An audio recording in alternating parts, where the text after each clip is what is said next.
Assalamualaikum warahmatullahi wabarakatuh. Kang Dimas, kumisnya tipis, Fesdanas 2026, Jos Jes. Hadirin rahimakumullah. Menegakkan etika komunikasi ideal dalam bermedia sosial.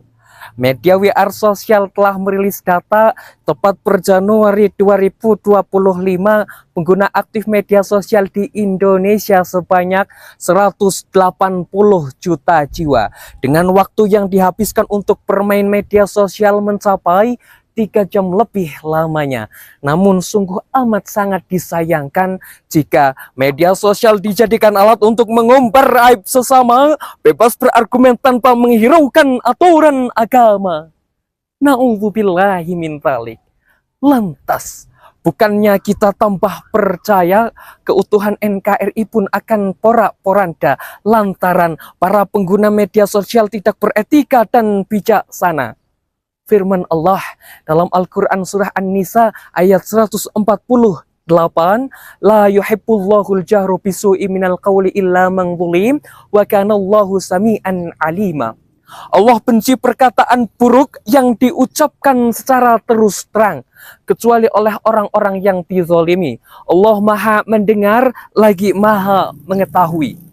Profesor Dr. Muhammad Quraisy Shihab dalam Tafsir Al-Misbah Jilid 2 halaman 607 sampai 611 menjelaskan, kata al-jahr berarti sesuatu yang terang dan nyata, dapat terlihat jelas oleh mata dan terdengar oleh telinga.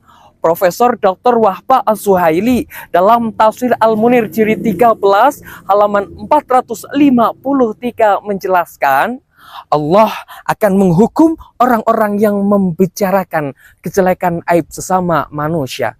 Ayat tersebut hadirin mengisyaratkan kepada kita bahwa kita harus selalu berhati-hati dalam berkomunikasi.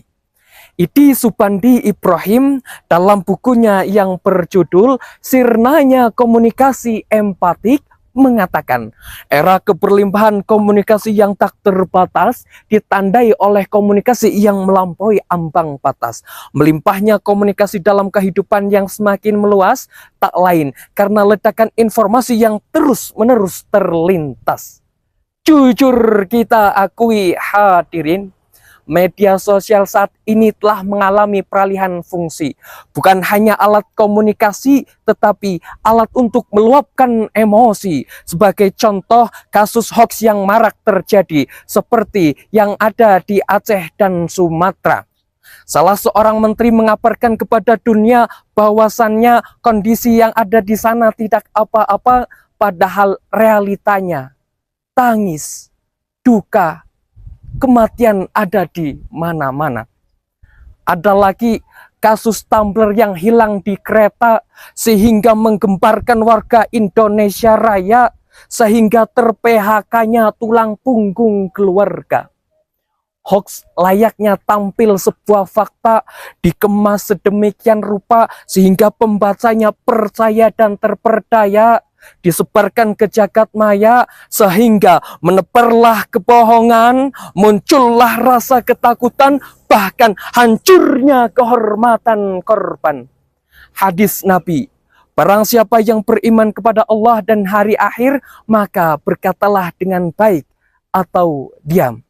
Kemudian muncullah pertanyaan, bagaimana cara kita menyikapi perkembangan media sosial di era digital? Dalam Al-Quran surah Al-Hujurat ayat 6 terdapat kalimat in ja'akum fasikum binaba'in fatabayyanu. Jika datang kepadamu orang fasik dengan membawa berita besar, maka cari tahu kejelasannya sampai kelar. Janganlah sesekali kamu berdasar pada ucapan orang fasik yang munkar. Secara filosofis, ayat tadi merupakan landasan metodis untuk menyikapi berbagai informasi yang terus mengalir drastis.